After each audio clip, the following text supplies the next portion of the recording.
السلام عليكم ورحمة الله وبركاته. اللهم صل وسلم وبارك على سيدنا محمد عليه أفضل الصلاة والسلام. ده كده يا جماعة اليوم التاني من عند الفراخ بتاعتنا. قلت أحط لهم في العلف زعتر وبصل بودر، وأعمل لهم المضاد الحيوي بتاعنا اللي بعمله كل مرة. نص راس توم مع معلقة خل مع نص ليمونة، وضربتهم في الخلاط زي ما انتم ما شايفين كده اهو.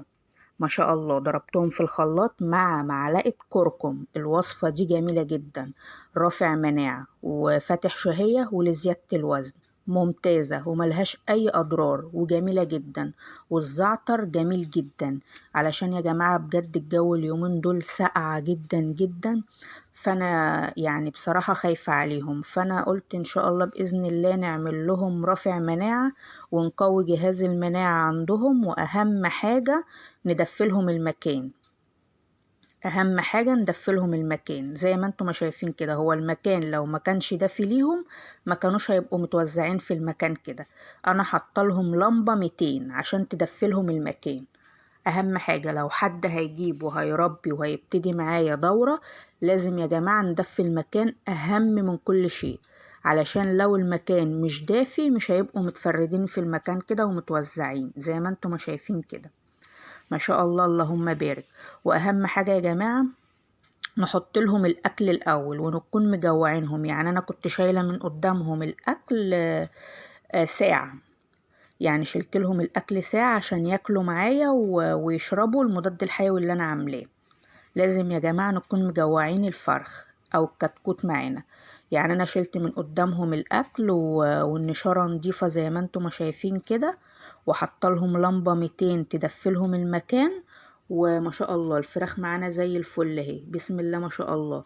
وزي ما اتفقنا اهم حاجة الكتكوت الجيد، اهم حاجة الكتكوت الجيد ونوعية العلف، علشان في انواع علف بتبقى يعني بصوا وحشة جدا.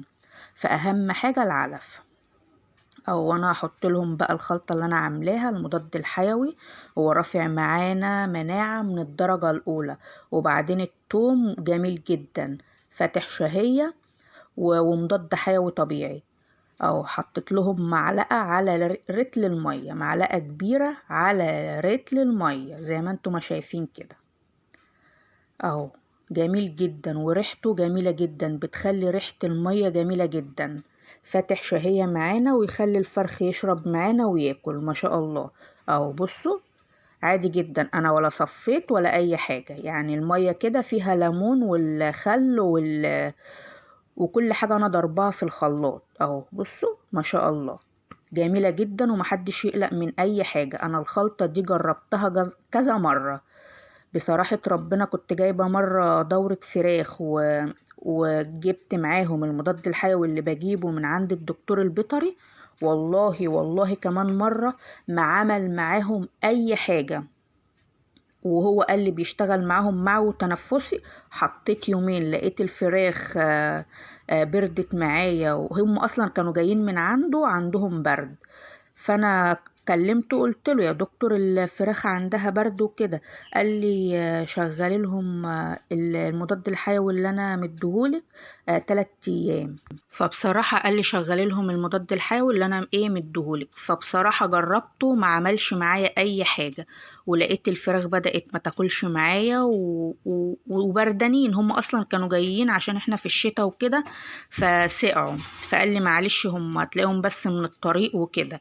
فانا بصراحة ربنا عملت الخلطة دي، يعني بقالي 3 دورات بالظبط ما بعملش الا هي. بصراحة ربنا ممتازة، رافع مناعة من الدرجة الأولى، رافع مناعة ولزيادة الوزن و... وفاتح شهية. وما شاء الله عليها والله جميلة جدا. يعني دي ما شاء الله تالت مرة أنا أجربها معايا الوصفة دي.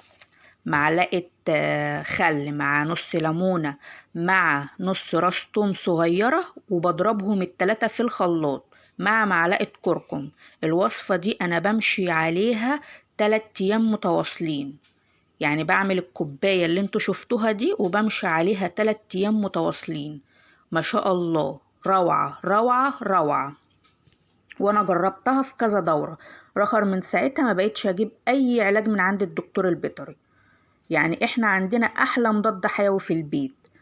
وما شاء الله التوم رافع مناعة من الدرجة الأولى، ومضاد حيوي طبيعي، ومقوي للفيروسات، وبعدين بيعالج معانا برضو الإسهال، وبيعالج معانا نزلات البرد، ومضاد حيوي طبيعي جدا يعني. ما شاء الله. من ساعتها وانا بصراحة ربنا ما بجيبش يعني ما بعملش الا الوصفة دي بجد والله. وتنفع لكل الطيور، للفراخ البلدي والفراخ الساسو والبط لو في بط صغير او اي حاجة. الوصفة دي ممتازة لجميع انواع الطيور يا جماعة، والله احسن وصفة انا جربتها. رافع مناعة معانا ومضاد حيوي طبيعي. وبعدين يا جماعة الأعشاب دي بتخلي طعم الفرخ حلو قوي.